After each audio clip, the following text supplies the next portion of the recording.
গল্পটি শুরু হয়েছিল 1922 সাল থেকে। গল্পের শুরুতেই আমরা ছোট্ট একটা সুন্দর গ্রাম দেখতে পাই।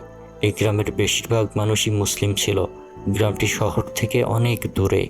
গ্রামের সবাই মিলেমিশে বসবাস করে এবং গ্রামের সকলেই ধর্মপরায়ণ ছিল। এরপরের দৃশ্যে আমরা দেখতে পাই শহর থেকে গ্রামের দিকে একটি ট্রেন আসছিল এবং ট্রেনের ভেতরে একটি ছেলেকে দেখা যায়। ছেলেটির নাম ছিল হামিদ। ছেলেটির হাতে ছিল খুবই সুন্দরী একটি মেয়ের ছবি। মেয়েটির নাম ছিল জয়নব। হামিদ মেয়েটির ছবি দেখছিল এবং লজ্জা পেয়ে মুচকি মুচকি হাসছিল। হামিদ জয়নবের ছবিটি দেখতে দেখতে তার অতীতের কথা মনে পড়ে যায়। তখন সালটা ছিল 1919।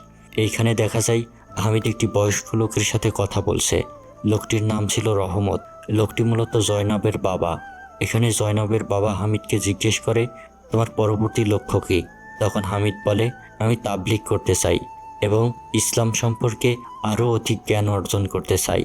ইসলাম প্রচারের অন্যতম মাধ্যম হলো তাবলীগ। আসলে সেই সময় পৃথিবী বর্তমান সময়ের মতো এত আধুনিক ছিল না। তখন মানুষের দ্বারে দ্বারে গিয়ে ইসলাম প্রচার করতে হতো। এমনকি তারা নিজেরাও ইসলাম সম্পর্কে অধিক জ্ঞান অর্জন করত।